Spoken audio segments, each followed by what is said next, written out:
The world had seen strange omens before, but never like this.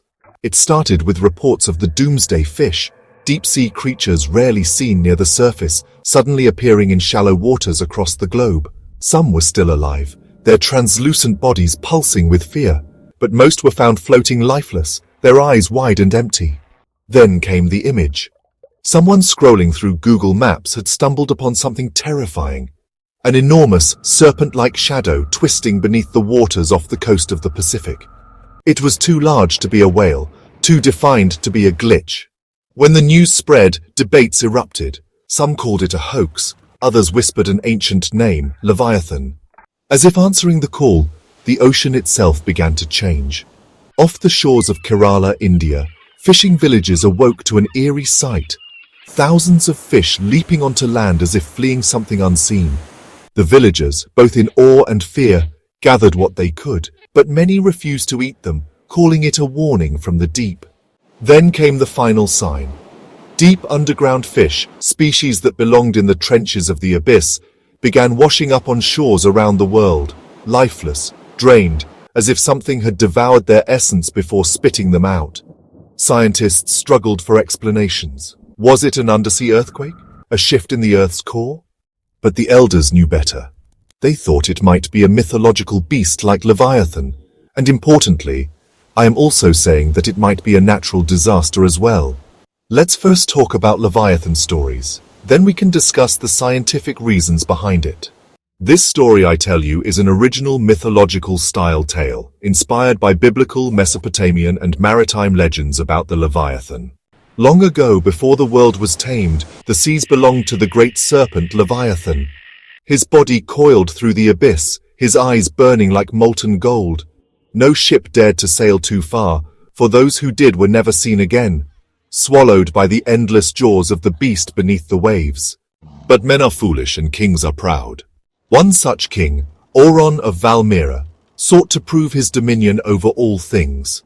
He commanded his ship, the Iron Spear, to sail beyond the safety of the coast, where the waters turned black and the air tasted of salt and death. His priests warned him, "Leviathan is no mere beast. He is a force of nature, a god of the deep. He cannot be slain. All things that bleed can die."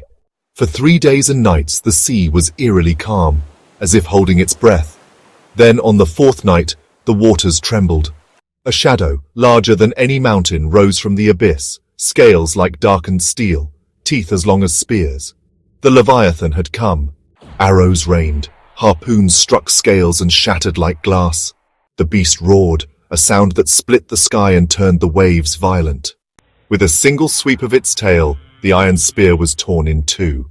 The king sank into the dark. He saw eyes watching him as he fell, endless and ancient.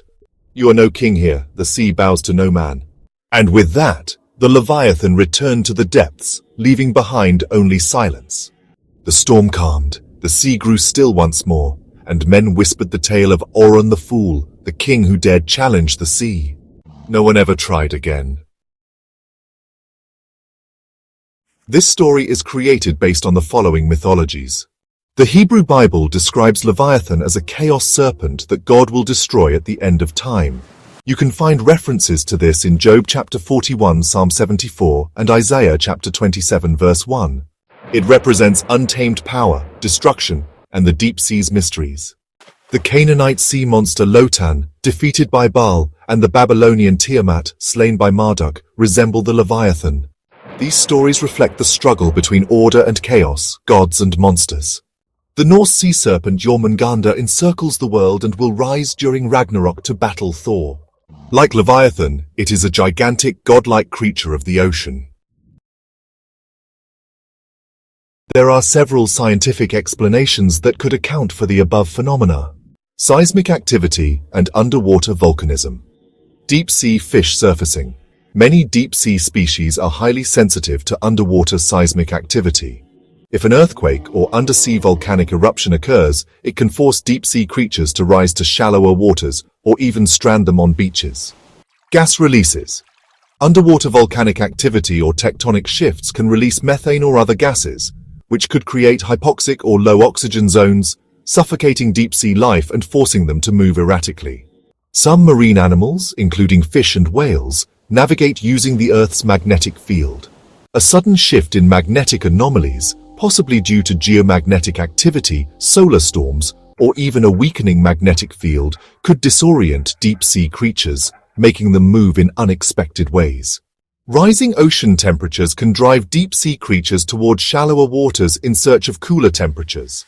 Warming seas also disrupt oxygen levels and food chains, stressing marine life and causing unusual migrations.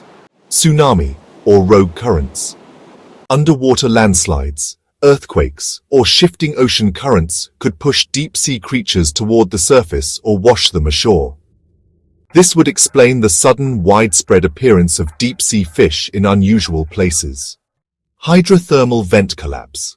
Deep-sea organisms often depend on hydrothermal vents for survival. If a major vent system collapses or shifts due to tectonic activity, it could force deep-sea species to migrate or leave them without a food source, leading to mass die-offs. Toxic algal blooms, also known as red tide, and oxygen depletion. Harmful algal blooms, often triggered by rising temperatures and pollution, can produce toxins that affect marine life. Fish may try to escape by leaping out of the water, while deep-sea creatures could be affected by toxin-driven oxygen depletion.